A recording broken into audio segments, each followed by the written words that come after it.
That's my quick comment. नमस्कार, मैं हूँ Rakhi Jain. Let's my quick comment में आपका स्वागत है।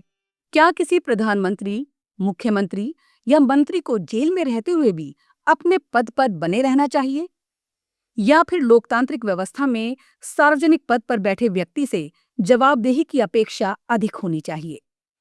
इसी सवाल के इर्द गिर्द केंद्र सरकार एक बड़ा संवैधानिक बदलाव लाने की तैयारी में है। प्रस्ताव है कि यदि प्रधानमंत्री, मुख्यमंत्री, केंद्रीय मंत्री या राज्य मंत्री किसी गंभीर अपराध के मामले में गिरफ्तार होने के बाद लगातार 30 दिन तक न्यायिक हिरासत में रहता है तो उसे अपना पद छोड़ना होगा। हालांकि यदि बाद में उसे जमानत मिल जाती है तो वो दोबारा अपने पद पर लौट सकेगा। संसद की संयुक्त संसदीय समिति यानी जेपीसी इस प्रावधान को हटाने के पक्ष में नहीं दिखाई दे रही है। माना जा रहा है कि मानसून सत्र में ये विधेयक फिर संसद के सामने आ सकता है। लेकिन सवाल ये है कि क्या ये कानून लोकतंत्र में जवाबदेही बढ़ाएगा या फिर राजनीतिक हथियार बन सकता है? आज के क्विक कमेंट में इसी पर बात करेंगे। दरअसल मौजूदा व्यवस्था में केवल गिरफ्तारी होने से कोई प्रधानमंत्री, मुख्यमंत्री या मंत्री अपने पद से स्वतः हट नहीं हटता। जब तक अदालत किसी जनप्रतिनिधि को दोषी करार नहीं देती, तब तक उसके पद पर बने रहने का रास्ता खुला रहता है। इसी कारण देश में कई ऐसे उदाहरण सामने आए जहां मंत्री या मुख्यमंत्री लंबे समय तक जेल में रहने के बावजूद पद पर बने रहे। सबसे चर्चित उदाहरण दिल्ली के तत्कालीन मुख्यमंत्री अरविंद केजरीवाल का रहा। प्रवर्तन निदेशालय द्वारा गिरफ्तारी के बाद भी वो कई महीनों तक मुख्यमंत्री बने रहे। इसी तरह तमिलनाडु के मंत्री सेंथिल बालाजी भी लंबे समय तक जेल में रहते हुए मंत्री पद पर बने रहे। ऐसे मामलों ने ये बहस तेज कर दी कि क्या जेल में रहते हुए सरकार चलाना लोकतांत्रिक मर्यादाओं के अनुरूप है।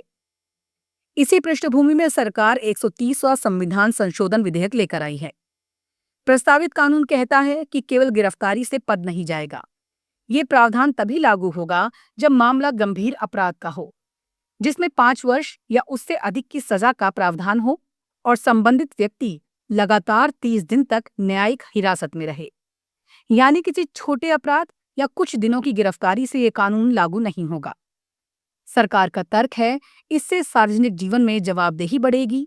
यदि कोई व्यक्ति गंभीर आरोपों के कारण लंबे समय तक जेल में है, तो उसके लिए सरकार चलाना या मंत्री पद पर बने रहना लोकतांत्रिक नैतिकता के अनुरूप नहीं माना जा सकता। लेकिन विपक्ष की चिंताएं भी कम महत्वपूर्ण नहीं हैं।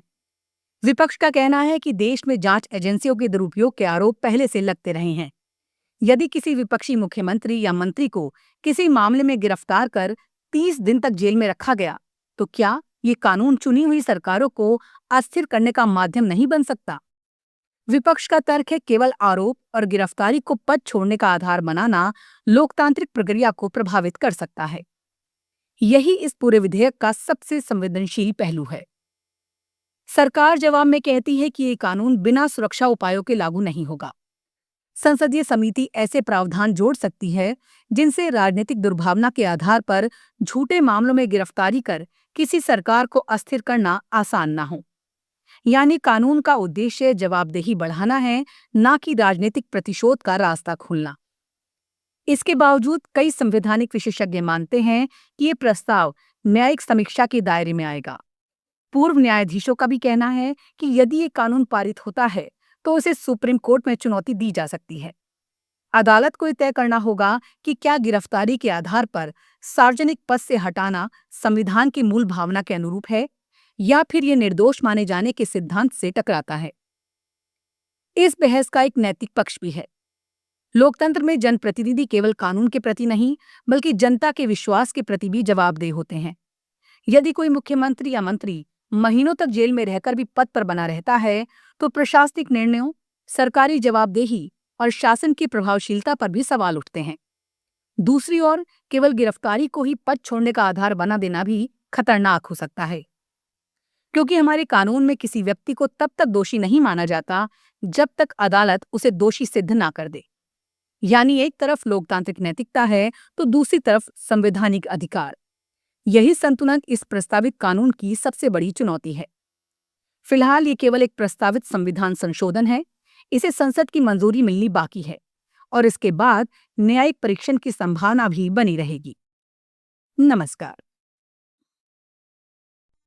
आप सुन रहे थे let's mic more than radio. Follow कीजिए हमें हमारे सोशल मीडिया प्लेटफॉर्म्स पर।